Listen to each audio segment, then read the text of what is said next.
তরঙ্গের উচ্চ মূল্যের মাশুল গুনছে গ্রাহক, নেতিবাচক প্রভাব পড়ছে সেবার দাম ও মানে। নানা উদ্যোগ সত্ত্বেও মোবাইল ইন্টারনেটের মূল্য হ্রাসের বড় প্রতিবন্ধকতা হিসেবে সামনে এসেছে তরঙ্গের অস্বাভাবিক উচ্চ মূল্য। বিষয়টি ভাবিয়ে তুলেছে নিয়ন্ত্রক সংস্থাকেও। তরঙ্গের দাম যৌক্তিক পর্যায়ে আনতে চায় সংস্থাটি। বাছাইকৃত লাল সরিষার দানা থেকে তৈরি হয় প্রাণ সরিষার তেল, আসল ঝাঁঝে আসল স্বাদে। দেশের মোট ইন্টারনেট ব্যবহারকারীর 90% মোবাইলে ব্যবহার করেন। ফিক্সড ব্রডব্যান্ডের নানা স্তরে মূল্য হ্রাসের উদ্যোগ থাকলেও মোবাইল ইন্টারনেটের দাম ও মান নিয়ে চলছে টানাপোড়েন। এর জন্য নিয়ন্ত্রণ কমিশনের বরাদ্দ করা তরঙ্গের চড়া মূল্যকেই দায়ী করছেন সংশ্লিষ্টরা। এই তরঙ্গ ব্যবহার করেই ওয়্যারলেস সেবা পৌঁছে যায় গ্রাহক প্রান্তে। প্রযুক্তিবিদদের অভিমত, উচ্চ কর হারের পাশাপাশি তরঙ্গের অতিরিক্ত দামের জন্য গ্রাহক প্রান্তে মোবাইল ইন্টারনেটের খরচ কমছে না।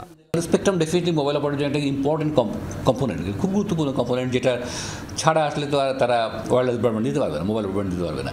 তো সেই কষ্টটা যদি কমানো যায় তাহলে মোবাইল অপারেটরের পক্ষে আরও অনেক দাম কমানো সম্ভব হবে, এ বিষয়ে কোনো সন্দেহ নেই। ইন্টারনেট সাশ্রয়ী করতে ব্যান্ডউইথের দাম 10% কমানো হয়েছে, যা মোবাইল ইন্টারনেটের মোট খরচের মাত্র 1.7%। আর মোট খরচের মধ্যে সঞ্চালনে খরচ হয় 8 থেকে 9%, যেখানে 15 থেকে 20% কমানোর ঘোষণা এসেছে।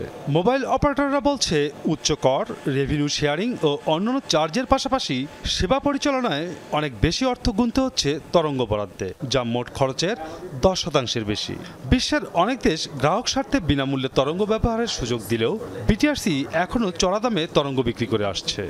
স্পেকট্রামের খরচ একটা বড় ধরনের খরচ, যেখানে আমার 9% অ্যান্ড অ্যাবাভ আমার এখন খরচ হচ্ছে।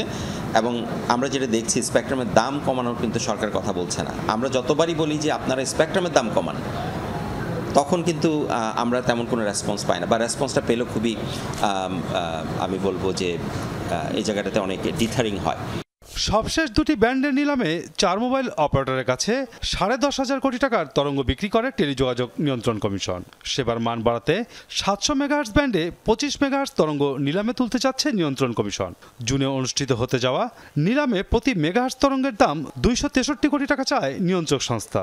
বিটিআরসির এমন তথ্যই বলে দেয় তরঙ্গের দাম কতটা বেশি, যা পরোক্ষভাবে গ্রাহক সেবার খরচ বাড়িয়ে দেয়। শিগগিরই তরঙ্গের দাম যৌক্তিক করতে চায় বিটিআরসি।